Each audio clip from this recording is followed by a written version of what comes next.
Welcome to Our Girl Relationships. We talk about the problems people face in their day to day lives. Let's start with the video. I can't believe my husband. He's such a jerk to do this to me. I trusted him completely, and then that a hole went ahead and cheated on me. I'm not even sure if what he did can actually be called adultery or not, but I definitely feel like crap right now. I have been considering lately if I've been overreacting and should I just let everything go. That's why I decided to write in this subreddit. I'd like public opinion on how I should approach this situation. Lately, I was missing my husband every night. He was having a busy time at work lately and often came home late. Since I had to get up early to go into work, I'm usually asleep by the time he comes home. And I get up and leave before he could even wake up. We didn't have much time to even talk, much less do anything else. So last Saturday, when we both had a day off, we were finally able to relax. I was making breakfast when my husband came out of the shower. That's when I noticed a new tattoo on his lower front side. It was in a place where you'd miss it unless the person was top naked and had his arms up. It was a weird one with skulls and butterflies and with two letters in the center. I don't know why that made me uneasy, since my husband and we both have always loved tattooing our bodies. I didn't really care about him getting another one, but something about the style of that tattoo with those initials bothered me. When I asked him when he got that particular tattoo, he told me that it was a few days ago when he went drinking with a few of his colleagues. He said that they had just completed a project and was celebrating closing the deal. They got carried away and got wasted. That's when he, in a drunk state, went to get the tattoo. He said even he doesn't know what the initials he got meant. He didn't even like the butterflies and was regretting getting the tattoo and was also thinking of getting it lasered off once it had completely healed. Since I remembered him being hammered a few nights ago, I didn't question his story and went along with it. But something was still bothering me about it, and I tried to talk about it more. But my husband dismissed it every single time. It became so bad that he completely refused to talk about it and said so to my face. He got angry and just left to get some fresh air. On Sunday, I was still thinking about his tattoo and was walking down the street.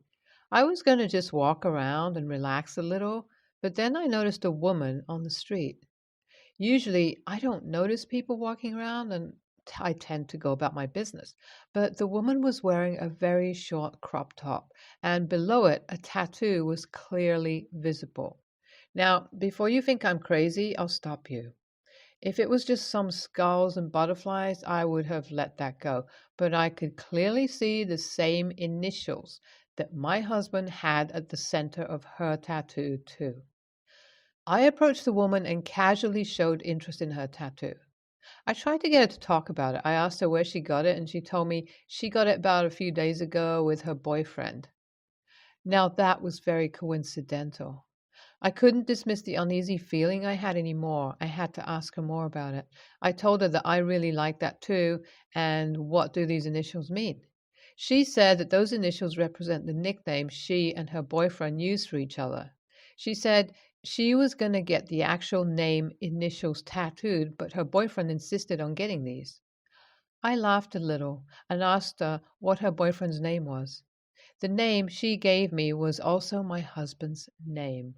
I was shocked, and yet I saw it coming the moment I asked her about the tattoo.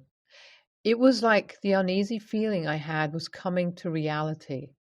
But I so desperately wanted to believe that my husband was innocent and that this was all a ridiculous coincidence that I asked the woman if she could confirm something for me.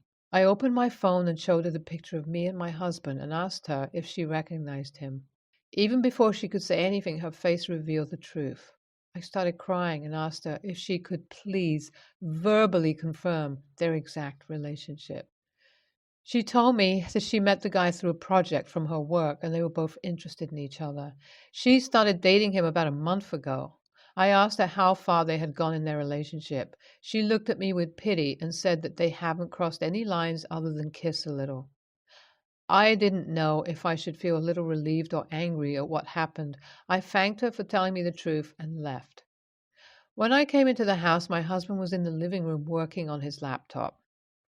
I couldn't even look at him in the eye and just locked myself into my room.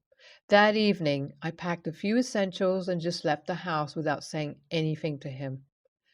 Since then, my husband has been trying to contact me a lot, but all I've done is send him a text saying I'm staying with a friend for a while and I need some space from him.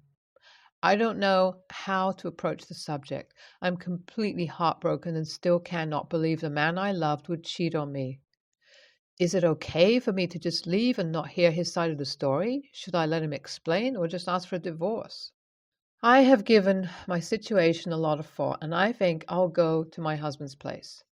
I have decided that it was high time for me to get an upfront explanation. Even my friend told me to just talk to him and ask him what was actually going on because there's no way I was going to be satisfied with just leaving him. I'll always have regrets if I don't ask him all the things I'm curious about, and I agree with her. Although I'm certain that he did cheat on me, there are a lot of questions in my mind. He said he got the tattoo after he got drunk with his colleagues the day he finished the project. The woman said she met the guy while they were working on a project together for their respective companies. There's a possibility that she flirted with my husband first and he went along with it so that his refusal doesn't compromise the deal they had at work.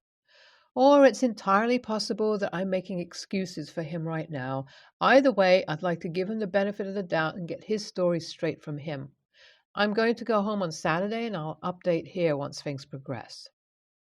I don't know what I was thinking when I made so many excuses in my head for my husband and his behavior. I think all I wanted was to desperately believe that I can't be one of those women who get cheated on by their husband. Last night, I came home and confronted him about everything that had happened. I told him I found this woman who had the same tattoo as him, and we got to talking because for some reason I couldn't get the thought of his new tattoo out of my head. I told him how I showed his picture to this woman, and she told me that it was her boyfriend she met during a work project. Consider my shock and my madness at finding such a big thing in such a ridiculous manner. I asked him if I left to stay with my friend because I was desperately trying to erase everything that happened, and if I could just not see his face, I won't have to confront the truth. He was silent for so long that I thought I'd go mad just by staring at his face. I knew he wasn't going to deny anything. I knew my marriage was over, even before any sound came out of his mouth. But even then, I waited to hear from him. And once he managed to speak, he just confirmed my worst truth. He told me that it was just an affair he wasn't going to continue with. It started because it was beneficial to be in a client's good graces, but the more time he spent with her, the more he fell for her. He did try to end it, but for some reason he couldn't just be upfront. He started apologizing for hurting me, and he said he was sorry I had to find out this way. He said he will end everything now that I know and we can work on our relationship. He said no matter what, he still wants to be my husband, and he begged for another chance. But I already knew that can't happen. The trust I had in this relationship is already gone. The respect I had for my husband just turned into embarrassment, and I knew I can't be with a man who I'm embarrassed of. I was raised as a strong woman, and I never go easy on people who try to beat me down. Then, why in the world will I make an exception for such a pathetic man who couldn't even control his feelings? I backed away from him. I told him that I'll be leaving for a good while now. I told him right there that our relationship is over and he'll soon be getting a lawsuit and divorce papers. At this point, we were both crying. Just because I don't want anything to do with my husband anymore, it doesn't mean that all our history together has been erased. I still love the man I married, and the loss of that person was so sorrowful that tears couldn't stop flowing from my eyes. My husband just hugged my legs and was begging me to not go and talk to him about it, but I couldn't even bring myself to let him touch me anymore. I pried him off me and I left the house. I came to the friend I was staying with and told her what happened. She had told me that I could stay at her place for as long as I need, and I don't have to worry about it. I was going to contact the lawyer this week and file for divorce. I took a few days off of work because right now I just want to mourn the loss of my marriage and the man I fell in love with. NTA, you're not the a-hole here. The man who cheated on you is the one responsible for everything. I don't know why a man would get in an affair just for a project. That was such a pathetic excuse. He does not deserve your forgiveness. NTA, the coincidence of finding that woman out on the street still sounds like such an unconvincing lie. But I can't help thinking how much worse you must be feeling after finding out the truth in such a ridiculous manner. To think your relationship could end in a second just like that makes me not believe in humanity anymore. My wife, 35, female, and I, 35, male, we have been together for 7 years and married for 5. My wife is the primary bread earner in our house. We also have a 4-year-old daughter together who is more attached to me, an important part of our situation. My wife works at her dad's company and is usually gone to attend to all the business work and is only at home maximum 2 weeks a month. I am not much of a fan of it, but still support her career. As a result of her frequent absence, my daughter and I have formed a special bond with each other. A few months ago, my daughter made a drawing with just her and me, and I ended up putting it on my social media. When I put it on my social media, my wife was out of state, and when she saw it, she wasn't happy at all and called me and shouted at me, saying that I should have asked her to draw her too in it. I straight away told her she was overreacting and that please don't spoil the mood. She continues to bring it every few days. Well, yesterday in the morning, I told her to let's take our daughter to the mall, but she straight away said no, as she would be very tired because she had to go later at night to the airport and didn't want to travel anywhere right now. She had to leave post midnight. She could have rested when we would have returned. I told her I'd take her alone and she could rest. While we were talking, she said that she works her ass off and I live at her house and will be bonding with her daughter, and that it is very unfair that I get to make more memories with our daughter while spending her hard earned money. I left the house because she views me as someone who is with her for a house or her money. I don't make nearly as much as she does, but I still make enough. She makes around $300,000 and I make $105,000, which I don't think is a bad amount. But she still sees me as someone only interested in money. After she said that, I left and said it was her house, and as I am not welcome, I left and went to my parents' house. Now she is calling me, saying I'm being an a-hole. I am overreacting, and she's telling me to come back. AITA for leaving my wife's house when she told me she owns it and not me? Look, she made choices. This is the career path she wanted. Her relationship with your daughter is what she chose to make it. So that part of it, you're NTA. But this money business? Okay, does she normally make power plays like this? Granted, she's pulling in some serious green, but you're not doing badly either. Why this play for dominance? And why are you living in daddy's house when you're both making enough to buy a home of your own? Something is seriously wrong between the two of you, and I think your father in law has something to do with it.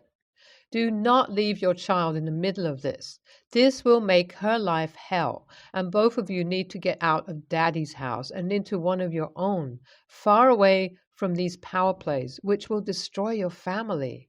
Your NTA. NTA, right now she is upset that you're making the memories and she is being forgotten, literally.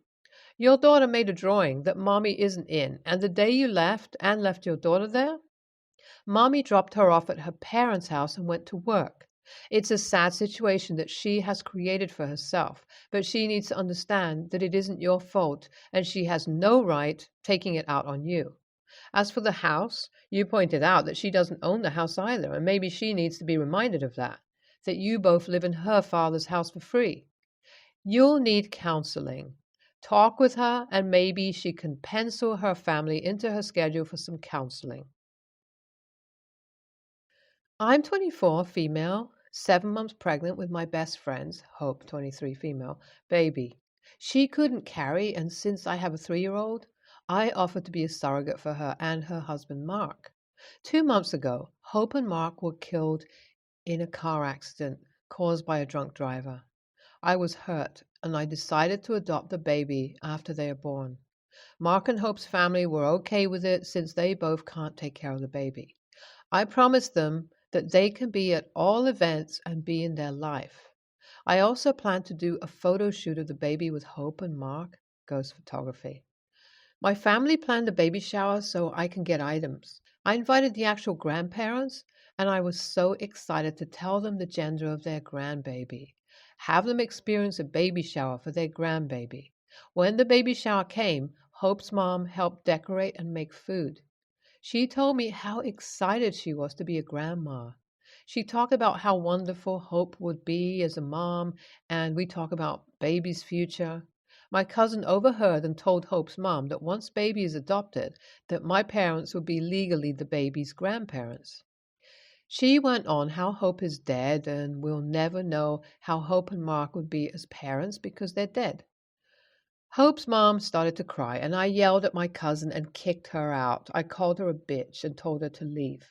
She grabbed my aunt and left. After 2 weeks, she got her family involved, and my phone blew up, telling me to apologize because she was telling the truth. I refused, and now my mom's sister won't talk to her. My grandma told me and my cousin that we're causing a huge rift in the family. But am I the a-hole? Yes, this is legal. Hope and Mark were both only child in their family. They made plans in case something happens to them. I was put down as the next person to raise the baby. Social workers came to my home and made sure that my husband and I were stable. Not only financially stable, mentally stable. I was checked already before the journey. And if my home is safe. I was approved to adopt a baby. My husband and I went through everything to make sure that baby would be in our care. NTA, why are people cruel when kindness cost them nothing? This was a moment of joy for a grieving mother. Your cousin needed to be put in check. The statements were hurtful and uncalled for. Best to you. Continue to nurture good as you bring forth new life. NTA, I don't know how any family members could really side with someone who said such a cruel thing to a grieving mother and think that's acceptable. To me, that is something that is completely inexcusable and sounds like she said it specifically to be cruel and hurtful for whatever reason. Hope's mother is grieving the loss of her daughter and her sister-in-law, but that loss has been lessened a bit by knowing that a part of them will live on with the birth of their child to a person who was so close to them and generous to be a surrogate. To insinuate that she won't be a legal grandmother has to feel like another loss in potentially not being able to be close to her grandchild and open up a whole other flood of sadness. Then to add insult to injury by insinuating that no one would know if they would have been good parents? Does the cousin have some kind of grudge? That should have been a line that was never crossed. And I am so sorry your family is even entertaining the idea that somehow you're responsible for fighting in the family after that kind of fallout. People have cut off family for saying much less. I am really sorry you're going through this, and I hope that you stay close with Hope's mother and maybe remove some doubt by reiterating that she will still be grandma. You are bonded now for life with Hope's mother, both in the joy of the baby, but also the pain of both your losses. You have no blame here, and you did nothing wrong. As for your cousin, I do hope that she either has a wake-up call about her appalling behavior, or that your family realizes how out of line she was and they distance themselves from her.